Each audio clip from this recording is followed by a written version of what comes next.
National Herald case ఛార్జ్షీట్లో సోనియా రాహుల్ పేర్లు చేర్చడానికి నిరసనగా హైదరాబాద్ ఈడీ కార్యాలయం ముందు ధర్నా చేస్తున్నారు కాంగ్రెస్ నేతలు. మోదీ సర్కార్ తమ పార్టీ అగ్రనేతలపై కుట్రపూరితంగా వ్యవహరిస్తోందని ఫైర్ అవుతున్నారు. ప్రజా సమస్యలపై దృష్టి మళ్లించడానికి కేంద్రం ప్రయత్నిస్తోందని ఆరోపిస్తున్నారు.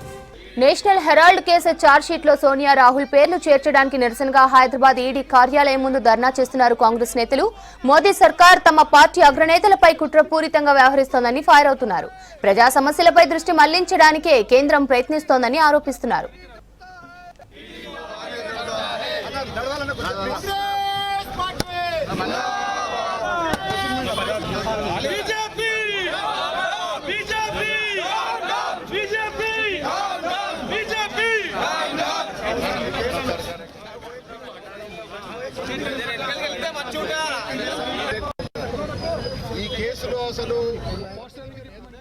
మరిన్ని డీటెయిల్స్ షరీఫ్ అందిస్తారు. షరీఫ్, రెండో రోజు కాంగ్రెస్ ఆందోళనకు సంబంధించిన అప్డేట్స్ ఏంటి?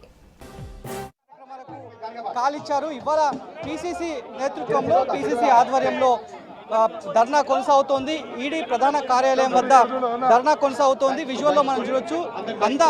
రాష్ట్ర కూడా మరి కాసేపు చేరుకోబోతున్నారు. తెలంగాణ ఏఐసిసి ఇన్ఛార్జ్ మీనాక్షి నటరాజన్ 11 గంటల ప్రాంతంలో ఇక్కడికి చేరుకోబోతున్నారు. పిసిసి చేరుకోబోతున్నారు. ఇప్పటికే ఇద్దరు మంత్రులు కూడా చేరుకున్నారు. వివిధ కార్పొరేషన్ సంబంధించినటువంటి చైర్మన్లు కూడా చేరుకున్నటువంటి పరిస్థితి కనిపిస్తోంది. ప్రధానంగా దర్యాప్తు సంస్థలన్నీ కూడా కక్షపూరితంగా రాజకీయ దురుద్దేశంతోనే రాహుల్ గాంధీ, సోనియా గాంధీ పైన ఈ రకమైనటువంటి కేసులను నమోదు చేస్తున్నారు. ఈడీ దర్యాప్తు సంస్థలు రాజకీయంగా చర్యలో భాగంగా ఇదంతా కూడా చేస్తున్నారనేది కూడా ప్రస్తుతం వీళ్ళంతా కూడా చెప్తున్నటువంటి సిచ్యువేషన్ అయితే మనకి కనిపిస్తోంది. సో మంత్రి ఉన్నారు, పొన్నం ప్రభాకర్ కూడా ఉన్నటువంటి పరిస్థితి అయితే మనకి కనిపిస్తోంది. సో వాళ్ళతో ఒకసారి మాట్లాడదాం.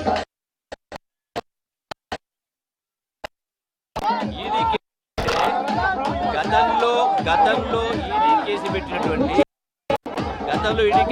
వాళ్ళను కేంద్ర ప్రభుత్వం ఏం చేసింది అంటే, వాస్తవంగా ప్రతి చర్య వెనుక ఒక పన్నాగ ఉంటుంది. ఆ పన్నాగం ఏంటంటే, 2023లో కేవలం 20 సీట్లతోటి కాంగ్రెస్ పార్టీ కేంద్రంలో అధికారం కోల్పోయింది. రాబోయే 2009 ఎన్నికల్లో బీజేపీ అధికారంలో కాంగ్రెస్ పార్టీ సో 2009 కాంగ్రెస్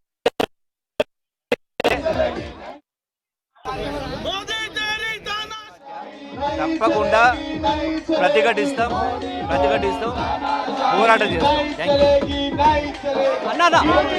న్యాయస్థానాల మీద నమ్మకం లేదా కోర్టు అని చెప్పి బీజేపీ చెప్పు. మేము విచారణకు వ్యతిరేకం కాదు,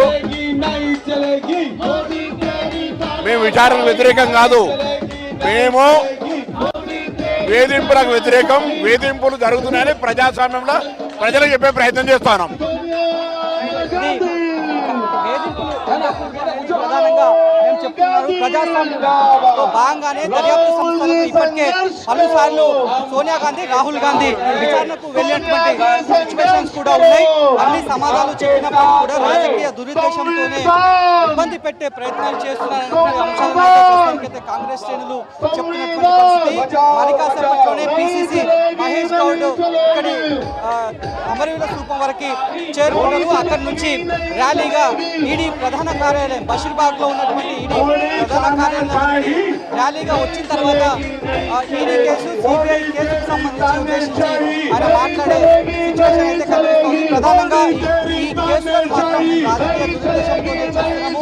నేషనల్ హెరాల్డ్ పత్రిక అనేది ఇలాంటి నాన్ ప్రాఫిట్ సంబంధించినటువంటి సంస్థ. అది స్వతంత్ర సమరయోధులు నలుగురు కలిసి ఏర్పాటు చేసుకున్నటువంటి సంస్థ, స్వచ్ఛమైన విలువలతో కూడుకున్నటువంటి సంస్థ. అది ఉద్దేశపూర్వకంగానే ఈ రకమైనటువంటి అలిగేషన్ చేశారు, లావాదేవీలు జరిగాయని చెప్తున్నారు. కానీ ఆ సంస్థ బైలాస్ లోనే లావాదేవీలు లేవనేటువంటి అంశాన్ని కూడా వాళ్ళు చెప్తున్నటువంటి పరిస్థితి. ఎక్కడ కూడా మనీ లాండరింగ్ జరగలేదు, ఎక్కడ కూడా ఫెమా ఉల్లంఘనలు జరగలేదు అనేటువంటి అంశాలైతే కాంగ్రెస్ పార్టీ చెప్తోంది.